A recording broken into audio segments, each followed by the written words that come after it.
இப்போ வந்து நான் என்னோட இந்த மியூசிக் ஜேர்னி இசை பயணத்தை வந்து நான் என்னோட 7 வயசுல நான் ஸ்டார்ட் பண்ணேன். ஒரு நாள் நைட்ல வந்து அப்படியே எல்லாமே மாறின மாதிரி அவ்வளோ ஒரு ஃபீல், அவ்வளோ பேர், நிறைய பேர். அப்பா அம்மாவுக்கு வந்து நான் ஜஸ்ட் இப்போதைக்கு ஒரு இன்ட்ரெஸ்ட்ல சொல்றேன், கொஞ்ச நாள் போச்சுன்னா அவங்க அந்த இது வந்து மாறிடும், ஜஸ்ட் இப்போ இன்ட்ரெஸ்ட் தானே சொல்றாங்க, கத்துக்கட்டும் அப்படின்ற மாதிரி தான் அப்பா அம்மா சொன்னாங்க. இப்போ நான் வாசிக்கிறேன் அப்படிங்கும்போது நான் என்னைக்குமே நான் நல்லா வாசிக்கிறேன்னு நினைச்சது இல்லை.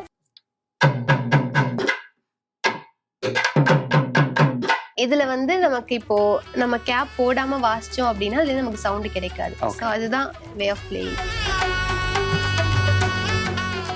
மியூசிக் ப்ரொஃபஷனல் ரெண்டுத்துலையுமே வந்து இன்னும் ஒரு 5 இயர்ஸ்க்குள்ள நான் நிறைய விஷயங்கள் அச்சீவ் பண்ணணும் அப்படின்ற மாதிரி தான் இருக்கேன். இவ்வளோ பெரிய ஒரு டைரக்டர் ஏஆர் ரஹ்மான் சார் வந்து நான் ஐடென்டிஃபை பண்ணி கூப்பிடுறாங்கன்னா it's all because of social media. வணக்கம் அமிர்தவர்ஷினி அவர்களே, ரொம்ப சந்தோஷம் உங்களை சந்திச்சு நிறைய விஷயங்கள் கேட்டு தெரிஞ்சுக்க போகிறதில்ல, குறிப்பாக தமிழ் பற்றி. ஏன்னா உங்களை நாங்கள் எல்லாருமே இன்ஸ்டாகிராமில் ஃபாலோ பண்ணிகிட்டு இருக்கோம். அது போக ரஹ்மான் சார் உங்களை என்னைக்கு ஃபாலோ பண்ண ஆரம்பித்தாரோ அன்னையிலேருந்து வந்து ஏகப்பட்ட ஃபாலோவர்ஸ் வந்து உங்களுடைய அக்கௌண்ட்டுக்கு வந்திருப்பாங்க, உங்களுடைய பழைய ஒர்க்ஸ்லாம் பார்க்க ஆரம்பிச்சிருப்பாங்க. நீங்கள் சொன்னது தான் எல்லா இடங்கள்லையுமே 7 வயசுலேருந்து நீங்கள் தமிழ் வாசிக்க ஆரம்பிச்சிருக்கீங்க, கற்றுக்க ஆரம்பிச்சுட்டு இன்றைக்கி வந்து இந்தியாவை ரெப்ரசன்ட் பண்ணி நேஷனல் லெவலில் அவார்ட்ஸ் வாங்கியிருக்கீங்க. உலகத்தமிழ் மாநாட்டில் இங்கேருந்து போய் பாரம்பரிய இசைக்கருவியான தமிழை வந்து நீங்கள் அங்கே ரெப்ரசன்ட் பண்ணியிருக்கீங்க. இதெல்லாம் சாதாரண விஷயம் கிடையாது. இப்போ தான் நீங்கள் காலேஜ் படிச்சுட்டு இருக்கீங்கன்னு கேள்விப்பட்டோம். ஸோ இந்த ஷார்ட் டைமில் இப்படியான அச்சீவ்மெண்ட்ஸுன்றது எங்களுக்கு கேட்கும்போது பிரமிப்பாக இருக்குது. உங்களோட மனநிலை எப்படி இருக்குது நாங்கள்லாம் இதை சொல்கிறத பார்க்கும்போது, இல்லை மக்கள்கிட்ட இருந்து ஆதரவு வரும்போதும்? ஸோ வணக்கம் எல்லாருக்கும். இப்போ வந்து நான் என்னோட இந்த மியூசிக் ஜேர்னி இசை பயணத்தை வந்து நான் என்னோட 7 வயசில் ஸ்டார்ட் பண்ணேன். 7 வயசுலேருந்து இந்த இன்ஸ்ட்ருமெண்ட்டில் வந்து இந்த மாதிரி ஒரு ஹார்டான இன்ஸ்ட்ருமெண்ட், உமனுக்கு இம்பாசிபிளாக இருக்கக்கூடிய ஒரு இன்ஸ்ட்ருமெண்ட்டில் வந்து வாசிக்கிறது கற்றுக்கிறது அப்படின்றது ரொம்ப ரொம்ப சேலஞ்சிங்கான ஒரு விஷயம், as we all know. And then வந்து இந்த இன்ஸ்ட்ருமெண்ட்டை வந்து நிறைய இயர்ஸ் வந்து நான் கற்றுக்கிட்டதுக்கப்புறம் நிறைய ஸ்டேஜ் பர்ஃபார்மன்ஸ் பண்ணேன், நல்ல ரெக்கக்னிஷன் இருந்துச்சு. ஸோ அது ஐ மீன் எப்படி சொல்கிறதுன்னா, ஆடியன்ஸ் பார்க்குற விஷயம் எப்படின்னா, ஒரு பொண்ணு தவில் வாசிக்கிறா அப்படின்ற ஒரு ஆர்வத்தில் பார்க்கும்போது அந்த மாதிரி நிறைய ரெக்கக்னிஷன் எனக்கு வந்து இந்த இன்ஸ்ட்ருமெண்ட் வாசிக்க ஆரம்பிச்சதுக்கு அப்புறமா எனக்கு கிடைச்சிச்சு. அண்ட் ஆல்சோ இப்போ ரீசெண்டாக ரஹ்மான் சார் கான்சர்ட்டில் வாசித்தது எப்படி சொல்கிறதுனா, ஒரு 9 இயர்ஸ் ஆஃப் மியூசிக் ஜேர்னியை வந்து ஒரு நாளில் அவ்வளோ ஒரு ஃபேம் கிடைச்சிச்சு. ரஹ்மான் சார் கான்சர்ட் வாசித்ததுக்கு அப்புறம் அவ்வளோ ஃபேம் கிடைச்சிச்சு. ஸோ இது எதுவுமே எல்லாமே அன்எக்ஸ்பெக்டடாக நடந்த ஒரு விஷயம்தான். ஒரு நாள் நைட்ல வந்து அப்படியே எல்லாமே மாறின மாதிரி அவ்வளோ ஒரு ஃபீல், அவ்வளோ பேர், நிறைய பேர். ஐ மீன் இப்போ என்ன மியூசிஷியன்ஸ்க்கு தெரியுது அந்த மாதிரி இருந்துச்சு. ஸோ அன்னைக்கு ஒரு நாள் நைட்ல காமன் மியூசிக் பீப்புள் அங்கே சென்னையில இருந்து அவ்வளோ பேருக்கும் தெரிஞ்சு அவ்வளோ ரெஸ்பான்ஸ் இப்போ வரைக்கும் ரொம்ப ஹாப்பியா இருக்கு. ஓகே, பட் எவ்வளவோ இன்ஸ்ட்ருமெண்ட்ஸ் இருந்தும் உங்களுக்கு தவில் மேல ஆர்வம் வர காரணம் என்ன? ஏன்னா கிட்டத்தட்ட ஒரு 4-5 தலைமுறையாக நீங்கள் வந்து இசை குடும்பம் அப்படின்றதும் உங்களோட இன்டர்வியூஸ் பார்க்கும்போது புரிஞ்சுக்க முடியுது. பட் எல்லாருமே வெவ்வேறு இன்ஸ்ட்ருமெண்ட் வாசிக்கிறாங்க. அப்பா வந்து நாதஸ்வரம் ஆர்டிஸ்ட்டு, அம்மா வந்து வயலினிஸ்ட்டு அப்படின்றதெல்லாம் கேள்விப்படும்போது, இப்போ நீங்களும் நாதஸ்வரமோ இல்லை வயலினோ ஆப்வியஸாக அம்மா அப்பா என்ன பண்ணுறாங்களோ அதை பார்த்தோன்னே நமக்கு அது தோணும். பட் தவில் எடுத்து அதை கற்றுக்கணும்னு நினச்சதுக்கான காரணம் என்ன? ஸோ வந்து நீங்கள் சொன்ன மாதிரி நான் ட்ரெடிஷ்னல் மியூசிக் ஃபேமிலிலேருந்து வந்திருக்கேன். ஸோ எனக்கு வந்து அப்பா அம்மா 2 பேருமே மியூசிஷியன்ஸ் தான். பர்டிகுலராக எனக்கு ஏன் இந்த தவில் இன்ஸ்ட்ருமெண்ட்டில் இன்ட்ரெஸ்ட் வந்துச்சுன்னா, எனக்கு வந்து பொதுவாகவே யூனிக்கான ஒரு விஷயம், பெக்யூலியரான விஷயத்தை எக்ஸ்ப்ளோர் பண்ணுறது ரொம்ப பிடிக்கும். அதுவும் இல்லாமல் இந்த மாதிரி ரிதம் சைடில் எனக்கு ரொம்பவே இன்ட்ரெஸ்ட் இருந்துச்சு. ஸோ அப்படி இருக்கும்போது நான் அப்பா அம்மா கூட யூஸ்வலாகவே எனக்கு அந்த அப்பா அம்மா கூட கான்சர்ட் போகிறதுனால யூஸ்வலாக ரொம்ப பிடிக்கும். போய் நிறைய அந்த ஆடியன்ஸ் பார்க்குறது, ஆடியன்ஸோட அப்ரிசியேஷன், அந்த கை தட்டுறது, அதெல்லாமே பார்க்கறதுக்கு எனக்கு ரொம்ப பிடிக்கும். ஸோ நான் அந்த மாதிரி கான்சர்ட் போகும்போது சில விஷயத்த நோட்டீஸ் பண்ணும்போது தான் நம்ம தவில் இன்ஸ்ட்ருமெண்ட்டுக்கு அவ்வளோவா பெண்கள் இல்லையே அப்படின்ற ஒரு தாட் வரும்போது தான், ஸோ அந்த மாதிரி பார்க்கும்போது அம்மா வயலின் வாசிக்கிறாங்க, ஸோ இந்த மாதிரி விஷயங்கள்லாம் பார்க்கும்போது நம்ம ஏன் தவில் வாசிக்கலாமே அப்படின்ற ஒரு இன்ட்ரெஸ்ட் வந்துச்சு. ஸோ நான் அதுக்கப்புறம் சரி நம்ம தவில் கற்றுக்கலாம். ஐ மீன் ஸ்டார்டிங்கில் ஜஸ்ட் ஒரு இதுதான் ப்ரொஃபஷன், இதுதான் பேஷன் ப்ரொஃபஷன் அது எதுவுமே இல்லை, அது எல்லாமே அவுட் ஆஃப் தட். எனக்கு வந்து ஜஸ்ட் இன்ட்ரெஸ்ட் இருந்துச்சு, கற்றுப்போம், எப்படி போகுதோ பார்க்கலாம் அப்படிதான் இருந்துச்சு. ஸோ நான் ஜஸ்ட் அப்படி கற்றுக்கிட்டேன். கற்றுக்கும் போது ரொம்ப கற்றுக்க ரொம்ப இன்ட்ரெஸ்ட் இருந்துச்சு. சரி அப்படியே கண்டினியூ பண்ணிகிட்டே இருந்தேன். கண்டினியூ பண்ணும்போது எனக்கு பை காட்ஸ் கிரேஸ் எனக்கு நல்ல குருநாதர் கிடைச்சாங்க. பிகாஸ் அவங்க நினச்சிருந்தா இது உமனுக்கு இம்பாசிபிளான இன்ஸ்ட்ருமெண்ட். ஸோ அந்த மாதிரி அவங்க ரெஃப்யூஸ் பண்ணாமல் நீ கற்றுக்கும் உனக்கு வருன்ற மாதிரி என்னை மோட்டிவேட் பண்ணாங்க. ஸோ அப்படி இருக்கும்போது கற்றுக்கும் போது நிறைய இன்ட்ரெஸ்ட் வந்துச்சு. அது கற்றுக்கிட்டதுக்கு அப்புறம் நிறைய ரெக்கக்னிஷன் கிடைக்கும் போது from people side from audience சைட்லேருந்து ரெக்கக்னிஷன் கிடைக்கும் போது ரொம்ப இன்ட்ரெஸ்ட் வந்துச்சு. இன்னும் நம்ம நல்லா வாசிக்கணும், அந்த ரெஸ்பான்சிபிலிட்டிஸ் வந்துச்சு. ஸோ அதுதான். ஓகே, நீங்க வீட்ல அம்மா அப்பாட்ட சொல்லும்போது ஸோ அவங்க இமீடியட்டா என்ன சொன்னாங்க நீங்க தவில் கத்துக்கணும்னு சொன்னோன்னே? அப்பா அம்மாவுக்கு வந்து நான் ஜஸ்ட் இப்போதைக்கு ஒரு இன்ட்ரெஸ்ட்ல சொல்றேன், கொஞ்ச நாள் போச்சுன்னா அவங்க அந்த இது வந்து மாறிடும். ஜஸ்ட் இப்போ இன்ட்ரெஸ்ட் தானே சொல்றாங்க, கத்துக்கட்டும் அப்படின்ற மாதிரி தான் அப்பா அம்மா சொன்னாங்க. ஸோ நான் கத்துக்க ஆரம்பிச்சதுக்கு அப்புறமா எனக்கு ரொம்ப இன்ட்ரெஸ்ட் வந்துச்சு. ஐ மீன் எப்படி சொல்றதுன்னா, ஒரு நாள் சார் கற்றுக் கொடுக்குறாங்கன்னா மறுநாள் ஃபுல்லாக அதை ப்ராக்டிஸ் பண்ணுறது, அவ்வளோ இன்ட்ரெஸ்ட் வர ஆரம்பிச்சதுக்கு அப்புறம் அப்பா அம்மாவே பார்த்து ஓகே ரொம்ப இன்ட்ரெஸ்டடாக இருக்கா, கற்றுக்கட்டும். அதுக்கப்புறமா தான் அப்பா அம்மாவுக்கு அந்த ஹோப்பே வந்துச்சு. ஸோ அதுக்கப்புறமா நான் நிறைய கற்றுக்கிட்டேன். ஃபர்ஸ்ட் என்னோட முதல் குருநாதர் வந்து ஆதிச்சபுரம் ராமதாசர், அவங்க கிட்ட வந்து கற்றுக்கிட்டேன். அதுக்கப்புறம் கலைமாமணி கோவிலூர் கேஜி கல்யாண சுந்தரம் சார், அவங்க கிட்ட கற்றுக்கிட்டேன். இப்போ அட் ப்ரெசென்ட்டாக நான் வந்து கலைமாமணி தஞ்சாவூர் டிஆர் கோவிந்தராஜன் தாத்தா கிட்ட இப்போ கிளாஸ்ல இருக்கேன். ஸோ வந்து எனக்கு இந்த மூணு குருநாதர் என்னோட மியூசிக் ஃபீல்டில் கிடைச்சது எனக்கு கண்டிப்பாக ஒரு பிளெஸ்ஸிங்ஸாக தான் நான் பார்க்குறேன். இப்போ உங்களுக்கு ஒரு கான்ஃபிடன்ஸ் வந்திருக்கும்ல, நம்ம கற்றுக்கணும்னு ஆசைப்பட்டோம், நம்ம கற்றுக்கிட்டு இருக்கோம் அப்படின்றத தாண்டி நம்ம கரெக்டாக வாசிக்கிறோம். ஏன்னா பார்க்கும்போது எங்களுக்கு வெளியிருந்து பார்க்கும்போது அந்த பொண்ணு நல்லா வாசிக்கிறாங்கல்ல அப்படின்னு சொல்லுவோம். ஆனால் உங்களுக்கு மட்டும்தான் தெரியும் அதில் ஏதாவது மிஸ்டேக்ஸ் இருக்கா, இல்லை நம்ம சூப்பராக பண்ணிட்டு இருக்கோமா அப்படின்றது உங்களுக்கு மட்டும்தானே தெரியும். ஸோ அந்த கான்ஃபிடன்ஸும் அந்த சாட்டிஸ்ஃபேக்ஷனும் உங்களுக்கு எந்த பாயிண்ட் ஆஃப் டைமில் வந்தது? எனக்கு வந்து யூஸ்வலாக அது எப்படி சொல்கிறதுனா, இப்போ நான் வாசிக்கிறேன் அப்படிங்கும்போது நான் என்றைக்குமே நான் நல்லா வாசிக்கிறேன்னு நினச்சதில்லை. ஐ மீன் லைக் இப்போ லைக் ஆடியன்ஸ் கிட்டேருந்து நமக்கு ஒரு ரெஸ்பான்ஸ் வருது அப்படின்னாலுமே அது எல்லாமே எனக்கு ஓகே தான். பட் இப்போ நீங்கள் கேட்குற மாதிரி நான் நினச்சது அப்படின்னா, என்னோட குருஸ் கிட்டேருந்து எனக்கு ஒரு நல்ல அப்ரிசியேஷன் கிடைக்குது. அந்த அப்ரிசியேஷன் அவ்வளோ சீக்கிரத்தில் கொடுக்க மாட்டாங்க. பட் கொடுத்தாங்கன்னா அந்த மாதிரி ஒரு விஷயம். இப்போ ரீசெண்டாக நான் தஞ்சாவூர்ல புன்னைநல்லூர் மாரியம்மன் டெம்பிள்ல வாசித்தேன். நான் யுவத்தால் தரங் வந்து ப்ரோக்ராம் பண்ணேன். அப்போ பண்ணப்போ வந்து எனக்கு முன்னாடி என்னோட குருநாதர் சொன்ன இல்லையா, டிஆர் கோவிந்தராஜன் சார், அவங்க வந்து எனக்கு முன்னாடி உட்கார்ந்து அந்த கான்சர்ட் வந்து 2.5 hours எடுத்துச்சு. அந்த 2.5 hours அந்த இடத்துல எனக்கு முன்னாடி உட்கார்ந்து ஃபுல்லாக தாளம் போட்டு, அதுவும் தனியாவர்த்தனம்லாம் வரும்போது எஸ்பெஷலி தனியாவர்த்தனம்ல ஃபுல்லாக தாளம் போட்டு அது நான் 5 minutes வாசிச்சதுக்கு அப்புறமா அந்த கிளாப் பண்ணது.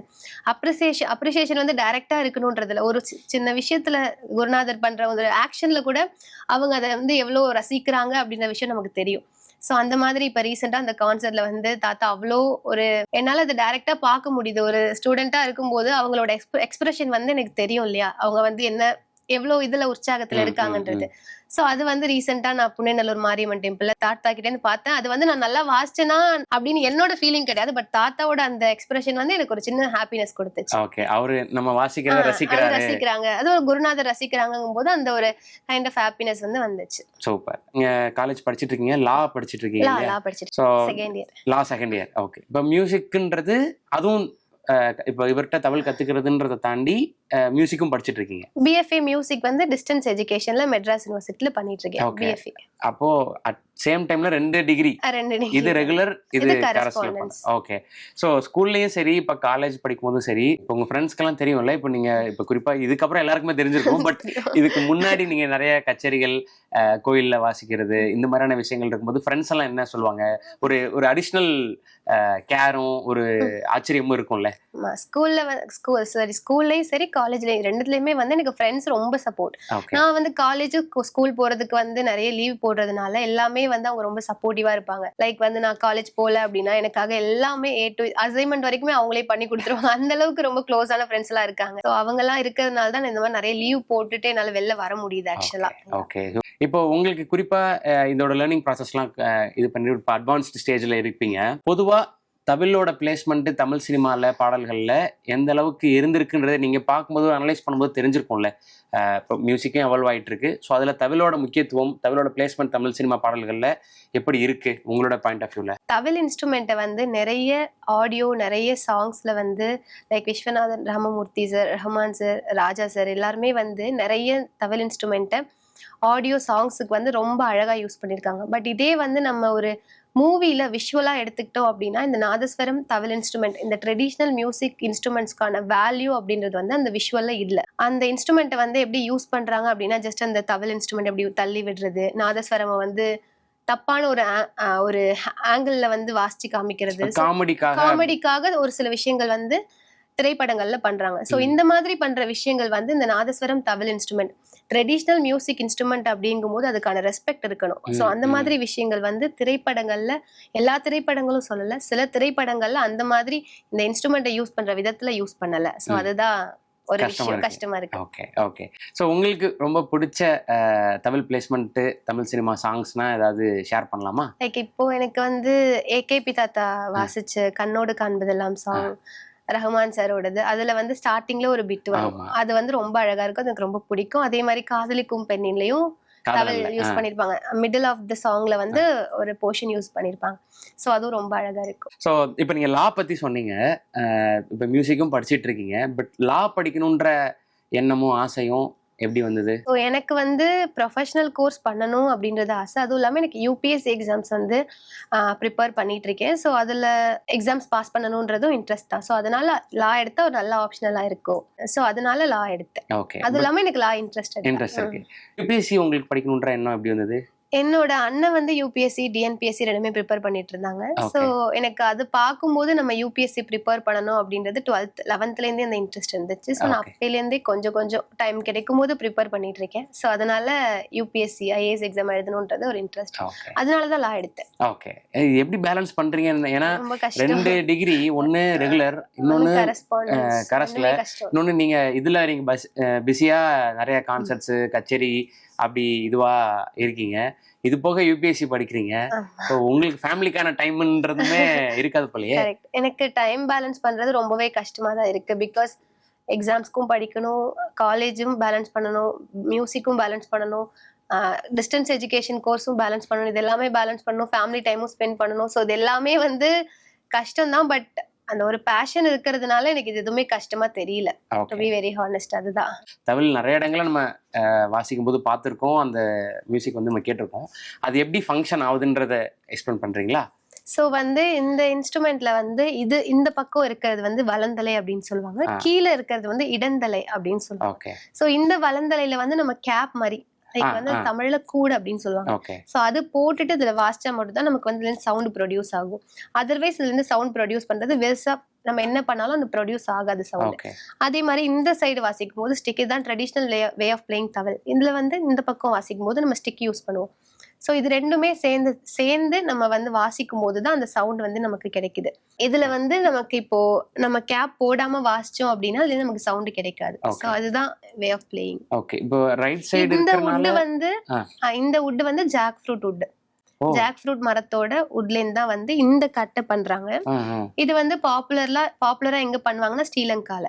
சோ இந்த வுட்டுக்கு மேல இது ரெண்டும் பண்ணிருப்பாங்க. இது வந்து வலந்தலை சொல்லுவாங்க, இது இடந்தலைன்னு சொல்லுவாங்க. அது ரைட் சைடு இருக்கனால அது வலந்தலை, லெஃப்ட் சைடு இருக்கனால அப்படி. ஐ மீன் ஒருத்தவங்களுக்கு அவங்களோட கை பொசிஷன் மாறும். அதுக்கேத்த மாதிரி இப்போ நான் லெஃப்ட்ல இப்படி வாசிக்கிறேன்னா சில பேர் அது ரைட்ல வாசிப்பாங்க. சில பேருக்கு லெஃப்ட்ல பவர் இருக்கும், ரைட்ல அந்த மாதிரி அவங்க ஹேண்டுக்கு மாத்தி வச்சுப்பாங்க. தவில் வந்து இது வலந்தலை இடந்தலை தான், வாசிக்கிற பொசிஷன் அவங்க ஹேண்ட் தான் மாறுமே தவிர இது வந்து மாத்தி வைக்க முடியாது. சோ அதுதான். இது வந்து தமிழ்நாட்டுல வந்து பன்ருட்டில ரொம்ப ஃபேமஸா இந்த ஜாக் ஃப்ரூட் வுட், இந்த கட்டை வந்து பன்ருட்டில செய்வாங்க. ஓகே. சோ இப்போ மக்கள் கிட்ட இருந்து இவ்வளவு ரெஸ்பான்சஸ் இருக்குது, சினிமாவிலேருந்து அவ்வளோ முக்கியமான நபர்கள்லாம் பேசுகிறாங்க, ஃபேமிலியிலேருந்து இவ்வளோ சப்போர்ட் இருக்குது, ஃப்ரெண்ட்ஸ் கிட்டேருந்து இவ்வளோ சப்போர்ட் இருக்குது. உங்களுடைய இலக்குன்னு ஒன்று இருக்கும்ல, இப்போ நீங்கள் கற்றுக்கிட்டு இருக்கீங்க, படிச்சுக்கிட்டு இருக்கீங்க, உங்களுடைய கோல் அடுத்த ஒரு 3 வருஷம் 4 வருஷத்தில் நம்ம இந்த இடத்துல இருக்கணும் அப்படின்ற மாதிரி ஏதாவது வச்சிருக்கீங்களா? மியூசிக்கலா இல்லை ப்ரொஃபஷனலா? மியூசிக் ப்ரொஃபஷனல் ரெண்டுத்துலேயுமே வந்து இன்னும் ஒரு 5 இயர்ஸ்க்குள்ளே நான் நிறைய விஷயங்கள் அச்சீவ் பண்ணணும் அப்படின்ற மாதிரி தான் இருக்கேன். இப்போ மியூசிக்கில் எடுத்துக்கிட்டோம் அப்படின்னா அது ஹையஸ்ட் தமிழ்நாடோட அவார்டாக இருக்கட்டும், அந்த மாதிரி நிறைய நேஷ்னல் அவார்ட்ஸ், அந்த மாதிரி பெரிய பெரிய அவார்ட்ஸ் வந்து வாங்கணும். இந்த மியூசிக்கு கிடைக்க வேண்டிய இந்த ட்ரெடிஷ்னல் மியூசிக் இன்ஸ்ட்ருமெண்ட்ஸ்க்கு கிடைக்க வேண்டிய ரெக்கக்னிஷன் கிடைக்கணும். ஸோ அந்த மாதிரி விஷயங்கள் நோக்கி தான் நான் வந்து பண்ணிட்டு இருக்கேன். அண்ட் ஆல்சோ வந்து எனக்கு லைக் எப்படி சொல்றது, இப்போ தவில் இன்ஸ்ட்ருமெண்ட் அப்படின்னு எடுத்துக்கிட்டோம் அப்படின்னா தவில் இன்ஸ்ட்ருமெண்ட்கான ஒரு அடிப்படை பாடம், அந்த பாடம் எல்லாமே நமக்கு நோட்ஸாக இருக்கு. But if we are going to advance level எடுத்துக்கிட்டோம் அப்படின்னா அதுல இருக்கக்கூட கோர்வைகள், தவிலுக்கு இருக்கக்கூடிய கோர்வைகள் வந்து ஒரு எழுத்தாக்கமா ஒரு புக்கா இல்ல. லைக் இப்போ நம்ம வந்து ஓக்கல், வயலின் அந்த மாதிரி கீர்த்தனைகள் எடுத்துக்கிட்டோம் அப்படின்னா தியாகராஜர் அவங்களோட அவங்களோட கீர்த்தனைகள் எல்லாமே ஒரு புக்கா இருக்கு. ஸோ அந்த மாதிரி இருக்கும்போது தவில் இன்ஸ்ட்ருமெண்ட்டுக்கு அந்த மாதிரி ஒரு புக் அப்படின்ற ஒரு விஷயம், கோர்வைகளுக்காக ஒரு புக் அப்படின்ற ஒரு விஷயம் இல்லை. ஸோ இல்லைன்றது மீன்ஸ் அடிப்படை பாடத்துக்கு இருக்கு. ஐ மீன் நான் சொன்ன மாதிரி அட்வான்ஸ்டா இல்லை. ஸோ அந்த மாதிரி விஷயங்கள் வந்து எனக்கு இன்னும் ஒரு 4 to 5 இயர்ஸ்ல நான் அதுக்கான விஷயங்கள் கலெக்ட் பண்ணிட்டு இருக்கேன். அண்ட் ஆல்சோ இப்போ நம்ம சீனியர் ஆர்டிஸ்ட்லாம் எடுத்துக்கிட்டோம் அப்படின்னா அவங்க வந்து இன்னைக்கு ஒரு கிரியேட்டிவா இன்னைக்கு ஒரு கோர்வை வாசிச்சிருப்பாங்க, நாளைக்கு அதுல இருந்து வேற ஒரு கிரியேட்டிவா இன்னொரு கோர்வை வாசிப்பாங்க. ஸோ அந்த மாதிரி இருக்கிற கோர்வைகள் அவங்க கிட்ட கேட்டு நிறைய சீனியர் ஆர்டிஸ்ட் கூட டிஸ்கஸ் பண்ணியிருக்கேன். ஸோ இது வரைக்கும் அந்த மாதிரி நிறைய விஷயங்கள் கலெக்ட் பண்ணிட்டு இருக்கேன். இன்னும் ஒரு 4 to 5 இயர்ஸ் இப்போ வரைக்கும் ஒர்க் பண்ணிட்டு தான் இருக்கேன். ரொம்ப சீக்கிரம் அந்த புக்கை வந்து பப்ளிஷ் பண்ணணும் அப்படின்ற ஒரு இன்ட்ரெஸ்ட் இருக்கு. அண்ட் ஆல்சோ எஜுகேஷன் எடுத்துக்கிட்டோம் அப்படின்னா இந்த 5 இயர்ஸ்க்குள்ள யூபிஎஸ்சி எக்ஸாம்ஸ் கிளியர் பண்ணணும். அதுதான். நைஸ். இன்னொரு இன்டர்வியூல நீங்க சொல்லியிருந்தீங்க சோபனா மேம் வந்து பயங்கரமா அப்ரிஷியேட் பண்ணாங்க. சோபனா மேம், சுரேஷ் கோபி சாரும் ஒரு அவார்டு வாங்கும்போது அவங்க மீட் பண்ணதா நீங்க சொல்லியிருந்தீங்க. ஏன்னா சோபனா மேம் வந்து பயங்கரமான டான்ஸர், அதுக்கப்புறம் தான் அவங்க ஆக்ட்ரஸ்ன்றது தெரியும். ஸோ சுரேஷ் கோபி சார் இப்போ சினிமால இருந்து இப்போ பொலிட்டிஷியனாகவும் இருக்காங்க. ஸோ அவங்க 2 பேரும் என்ன சொன்னாங்க, ஏன்னா கேரளா வந்து ஒரு லேண்ட் ஆஃப் ஆர்ட்னு சொல்லுவாங்க, அங்கிருந்து வரக்கூடிய அப்ரிசியேஷன்றது எப்படி இருந்தது? ஸோ நான் வந்து ரீசெண்டா லாஸ்ட் நவம்பர் வந்து பாலகலா பாரதி வாங்கியிருந்தேன், பாரத் கலாச்சார்லேருந்து. ஸோ அப்போதான் வந்து சுரேஷ் கோபி சாரையும் சோபனா மேமையும் மீட் பண்றதுக்கு அவங்க தான் அந்த அவார்டு வந்து கொடுத்தாங்க. ஸோ ரீசெண்டாக அவங்கள மீட் பண்றதுக்கான ஒரு வாய்ப்பு கிடைச்சிச்சு. அப்போ அவங்க நிறைய விஷயங்கள் சுரேஷ் கோபி சார் வந்து கங்க்ராட்ஸ் பண்ணாங்க. அண்ட் ஆல்சோ சோபனா மேமும் பண்ணாங்க. ரொம்ப ஹாப்பியா இருந்துச்சு. ஓகே. இப்போ சோஷியல் மீடியா வந்து எவ்வளவு முக்கியமான ஒரு ரோல் பிளே பண்ணுதுன்றத இப்போ நீங்க சொன்னா சரியா இருக்கும்னு நினைக்கிறேன். ஏன்னா இப்போ வந்து சோஷியல் மீடியா அப்படின்றது வந்து எந்த அளவுக்கு என்னோட லைஃப்ல வந்து அது முக்கியமான ஒரு ரோல் பிளே பண்ணிருக்கு. கண்டிப்பா இப்போ எப்படி சொல்றதுன்னா, ஒரு சவுத் இந்தியால இருக்கக்கூடிய ஒரு கர்நாடிக் மியூசிஷியன் ஏதோ ஒரு ஓரத்துல டேலண்ட் வச்சுட்டு மட்டுமே இருக்கும்போது இவ்வளோ பெரிய ஒரு டைரக்டர் ரஹ்மான் சார் வந்து என்ன ஐடென்டிஃபை பண்ணி கூப்பிடுறாங்கன்னா it's all because of social media. அந்த ஒரு விஷயம் நான் வந்து சோஷியல் மீடியால நான் மியூசிக் ஸ்டார்ட் பண்ணும் போதுலேருந்து இருக்கேன். அம்மா தான் இப்போ என்னோட மீடியா ஹேண்டில் பண்றாங்க. ஸோ அப்போலேருந்தே வந்து நிறைய விஷயங்கள் போஸ்ட் பண்ணும்போது நிறைய பேருக்கு அது ஸ்ப்ரெட் ஆகுது இல்லையா? ஸோ அந்த மாதிரி லைக் எந்த இடத்துல இருந்தாலும் இந்த சோஷியல் மீடியா வந்து பாசிட்டிவ் சைடு எடுத்துக்கிட்டோம் அப்படின்னா கண்டிப்பா நிறைய பேருக்கு வந்து ரீச் ஆகுது. ஸோ அந்த மாதிரி ஒரு விஷயம், அது சோஷியல் மீடியா எப்படி ஒர்க் ஆகுதுன்றதுக்கு நானே ஒரு பெரிய எக்ஸாம்பிள் தான். Super, nice.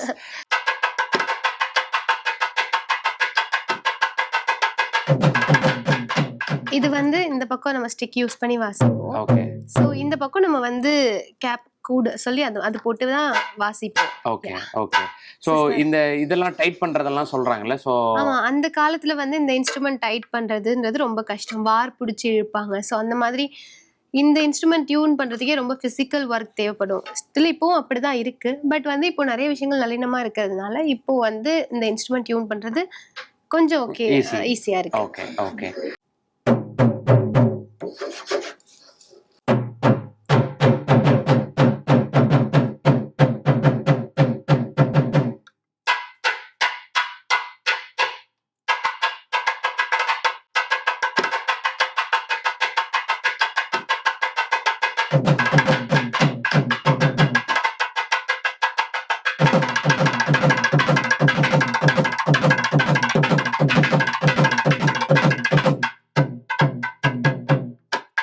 ஓகே. இப்போ நீங்க கான்சர்ட்ல வந்து சோலோ பெர்ஃபார்மன்ஸ்னு ரஹ்மான் சார் சொன்னோன்னே ஒரு பயங்கரமான ஒரு பெர்ஃபார்மன்ஸ் ஒன்று இருந்தது.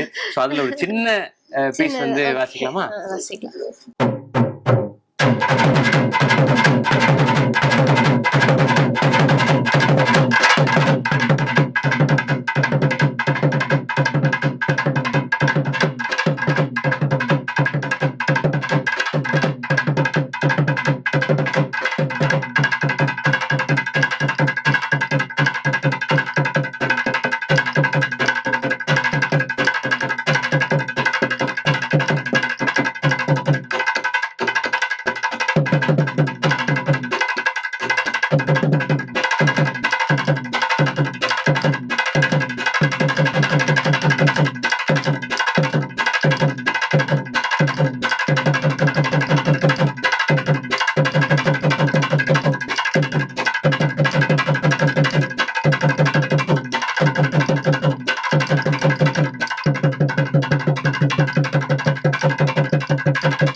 இதுல நீங்க வாசிக்கும் போது இதுல நீங்க டச் பண்ணீங்களா ஒரு சில இடங்கள்ல? சோ அதுலயும் ப்ளே பண்ணுவாங்க. அதுலயும் வாசிப்பாங்க. So Okay. இதுல வாசிக்கிறது மட்டும் இல்லாம இதுலயும் வாசிப்பாங்க. இது ஒரு விதமான நரேட்டிவா வாசிக்கிறது. Okay, okay. Super, super. இப்ப ரிஹர்சல்ஸ்லாம் எப்படி இருந்தது? ஏன்னா ரமன் சாரோட கான்சர்ட்ல வாசிச்சத நாங்க பார்த்தோம். ரிஹர்சல்ல ஒரு விஷயம் நடந்திருக்கும்ல. ஸோ ரிஹர்சல்லே சார் இருந்திருப்பாங்க. ஸோ அதுல உங்கள வாசிக்க சொல்லி கேட்டிருந்திருப்பாங்க. ஸோ அப்ப என்ன நடந்தது? என்னென்ன சாங்லாம் வாசிக்க சொன்னாங்க? இப்போ ரிஹர்சல்ஸ் வந்து ரொம்பவே ஃபன்னா போச்சு. அதாவது கான்சர்ட் அன்னைக்கு முன்னாடி நாள் ரிஹர்சல் வந்து ஈவினிங் 4:00 ஆரம்பிச்சு மறுநாள் மார்னிங் 3:00 வரைக்கும் நடந்துச்சு. ஸோ சார் வந்து திடீர்னு தான் வந்தாங்க. வந்ததுக்கப்புறம் பார்த்துட்டு ஹாய் சொல்லிட்டு, அதுக்கப்புறம் வந்து திடீர்னு தான் சார் எல்லாமே சொன்னாங்க. சோலோ பெர்ஃபார்மன்ஸ் வாசிங்க, 5 மினிட்ஸ் வாசிங்க அப்படின்னு சொன்னாங்க. அப்போ சும்மா நீங்களே வாசிங்க அப்படின்னு சொன்னாங்க. நான் வாசிச்சேன். வாசிச்சதுக்கப்புறம் அதில் சின்ன சின்ன கரெக்ஷன் சொன்னாங்க. இந்த மாதிரி வாசிச்சா எல்லாருக்கும் பிடிக்கும். எல்லாருக்கும் பிடிச்ச மாதிரி எல்லாருக்கும் நீங்க பிடிச்ச மாதிரி வாசிங்கன்னு சொல்லிட்டு சார் தான் சொன்னாங்க. ஸோ அவங்க சொன்ன மாதிரிலாம் வாசிச்சேன். அதே மாதிரி தான் கான்சர்ட்லயும் வாசிச்சேன். ஸோ இதான் ஓகே. இருந்துச்சு. சாங்ஸ் என்னென்னலாம் இருந்துச்சு? சாங்ஸ் வந்து ஒட்டகத்த கட்டிக்கோ இருந்துச்சு. காதலிக்கும் பெண்ணின் இருந்துச்சு. ஸோ அடுத்தது இந்த 2 சாங்ஸ் 2 சாங் இருந்துச்சு. இருந்தது. இன்னொரு சாங்ஸ் இருந்துச்சு. அது வந்து டைம் அதுல இல்ல. ஓகே, டோட்டலா ஓகே. 2 சாங்ஸ் இருந்துச்சு. ஓகே. அப்ப அது மாதிரி ஒரு ரீல்லயும் நம்ம பார்த்தோம். இப்போ தனுஷ் சார் வந்து அடங்காதாசுரம் பண்ணும்போது, ஸோ அதுக்கு நீங்க வந்து இம்ப்ரவைஸ் பண்ணி ஒண்ணு ஆ. பண்ணியிருந்ததா? ஆக்சுவலா அந்த சாங் போகி போகி சாங்ல வந்து தவில் சார் தான் திடீர்னு வாசிக்க சொன்னாங்க. ஓகே. ஆனா அந்த சாங்ல தவில் இருக்காது. தவில் கிடையாது. ஆ. ரிஹர்சல் அந்த சாங்ல தவில் கிடையாது. பட் சார் சொன்னாங்க அந்த சாங்க்கு முன்னாடி நீங்க லீட் எடுக்கிறதுனால அந்த சாங்க்கும் நீங்க வாசிச்சிருங்க அப்படின்னு சொன்னாங்க. ஸோ ஆக்சுவலா லிஸ்ட்ல இருந்தது 2 சாங்ஸ் தான். பட் நான் வந்து கான்சர்ட்ல வாசிச்சது ஒரு 8 சாங்ஸ் கிட்ட வாசிச்சிருப்பேன். ஓ! ஏன்னா வந்து சார் இப்போ லாஸ்ட்லலாம் போகும்போது சாங்ஸ் எல்லாம் போகும்போது அந்த மல்லிப்பூ சாங்ஸ் எல்லாத்துக்குமே சார் வந்து பார்த்து நீ வாசிமா அப்படின்ற ஒரு அந்த ஐ கான்டாக்ட்ல அப்படி பார்ப்பாங்க. சரி அப்ப நானே புரிஞ்சுக்கிட்டு அப்புறம் நான் வாசிக்க ஆரம்பிச்சிருவேன். ஸோ அந்த மாதிரி நிறைய சாங்ஸ்க்கு வாசிச்சேன். எப்படி அது பிக்கப் பண்ணுவீங்க? ஏன்னா அந்த பாட்டுல தவில் இருக்காது. பட் மத்த இன்ஸ்ட்ருமெண்ட்ஸ் வச்சு அந்த எப்படி? பீட் எப்படி Okay. போகுதுன்ற பீட் தெரியும் போது அதுக்கேத்த மாதிரி அப்படியே வாசிச்சிருவேன். Okay, okay. ஸோ ஃபர்ஸ்ட் இந்த 2 பாட்டு வாசிக்கலாம். அதுக்கு முன்னாடி கண்ணோடு காண்பதெல்லாம். வாசிக்கலாம். ம். ஸோ இந்த கண்ணோடு காண்பதெல்லாம் சாங்ல வந்து ரஹ்மான் சாரோட டைரக்ஷன்ல ஹரித்வாரமங்கலம் பத்மஸ்ரீ ஏகே பழனிவேல் தாத்தா வாசிச்சிருப்பாங்க. ஸோ அவங்க வாசிச்சதெல்லாம் பார்த்து தான் எனக்கு வந்து சினிமா சாங்ஸ்க்கு வாசிக்கணும்னு நான் இன்ஸ்பயர் ஆனதும் கூட. நான் Okay. வாசிக்கிறேன்.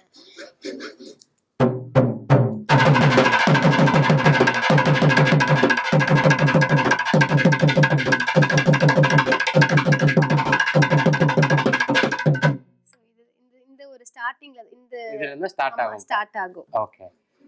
இது நம்ம காதலிக்கும் பெண்ணில் அதுல ஒரு சின்ன பீட் மட்டும் தான். மிடில் ஆஃப் த சாங்ல ஒரு ஓகே வாசிக்கிறேன்.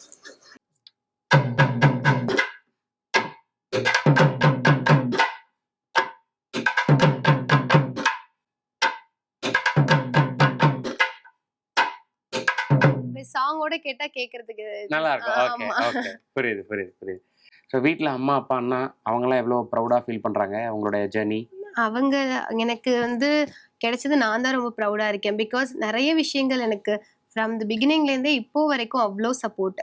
இப்போ வரைக்குமே அவ்வளோ சப்போர்ட். எல்லா விஷயங்களுமே பார்த்து பார்த்து இந்த மாதிரி ஒரு மியூசிக் ஃபீல்ட்ல இருக்கோம் அப்படின்னா ரொம்ப டிக்னிஃபைடா இருக்கணும். ஸோ அந்த மாதிரி விஷயங்கள் வந்து அவங்க மியூசிஷியனா இருக்கிறாங்க. அவங்க நிறைய ஃபேஸ் பண்ணி கிராஸ் பண்ணி வந்திருப்பாங்க. ஸோ அந்த மாதிரி நிறைய விஷயங்கள் இந்த மாதிரி ஒரு மியூசிக் ஃபீல்ட்ல இருக்கும்போது எவ்வளோ டிக்னிஃபைடா இருக்கணும். அந்த மாதிரி நிறைய விஷயங்கள் அவங்களோட அந்த ஜேர்னில இருந்த விஷயங்கள் நிறைய எனக்கு வந்து சொல்லி கொடுத்துருக்காங்க.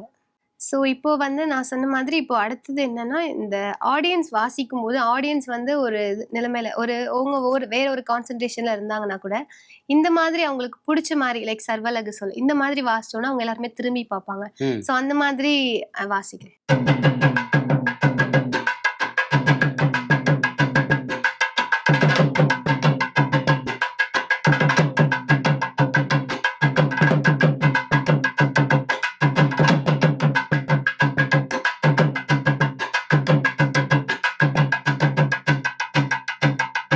ஸோ இந்த மாதிரி வாசிச்சோம்னா அவங்க எல்லாரும் அது ஒரு என்டர்டெயின் அந்த மாதிரி ஓகே. இருக்கும். ஏன்னா வெவ்வேறு விஷயங்களை கவனம் செலுத்திட்டு இருக்கும்போது டக்குனு ஒரு அட்டென்ஷன். அதாவது ஆடியன்ஸ்க்கு வந்து டக்குன்னு இந்த மாதிரி வாசிக்கிறது பிடிக்கும் சர்வலகு. நிறைய பேர் நான் ஸ்டேஜ் பெர்ஃபார்மன்ஸ்ல இருக்கும் போதுமே கூட நிறைய ஆடியன்ஸ் வந்து சர்வலகு வாசிங்கம்மா அந்த மாதிரி ஒரு ஆசையா சொல்லுவாங்க. ஓகே. ஸோ இது வந்து ஆடியன்ஸ்க்கு பிடிச்ச மாதிரி இருக்கும். இந்த பக்கம்லாம் வச்சு ஒண்ணு ஆமா. பண்ணுவாங்களே, அது என்ன? அது வந்து கிர்ரா அப்படின்னு சொல்லுவாங்க. ஒரே சைடுல. இந்த சைடு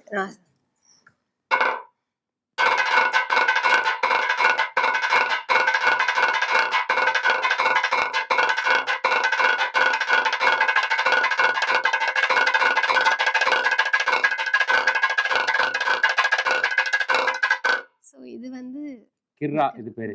சூப்பர். ஏன்னா ஒரு 3 வருஷத்துக்கு முன்னாடி உங்களோட ஒரு இன்டர்வியூ நீங்க குடுத்த இன்டர்வியூ ஒண்ணு 3 வருஷத்துக்கு முன்னாடி இருக்கு. அத நான் சமீபமா பார்த்தேன். ஸோ அப்போ நீங்க பேசினதுக்கும், இப்ப நீங்க இன்டர்வியூஸ்ல பேசுறதுக்கும் உங்களோட வார்த்தைகள் குறிப்பா இங்கிலீஷ் வேர்ட்ஸ் நீங்க சொல்றது வந்து அவ்வளவு இதுவா தெரியுது. இப்ப நீங்க லா படிக்கிறீங்க. ஆமா. ஸோ அதுல நீங்க எவ்வளவு கான்சன்ட்ரேஷனா இருக்கும்போது தான் இதுவும் இந்த வரும் மாதிரி விஷயம். அப்படின்றது புரிஞ்சுக்க முடியுது. ஸோ பெரிய பெரிய கனவை சுமந்துட்டு இருக்கீங்க. ஸோ பல பேருக்கு இன்ஸ்பிரேஷனா இருக்கீங்க. Thank you. மியூசிக்கலாவும் சரி, ப்ரொஃபஷனலாகவும் நீங்க ஐஏஎஸ் பாஸ் பண்ணணுன்றது முயற்சியும் சரி, சக்ஸஸ் ஆகிறதுக்கு வாழ்த்துக்கள். Wish you very very all the Thank best. you. Thank thank you you so so much.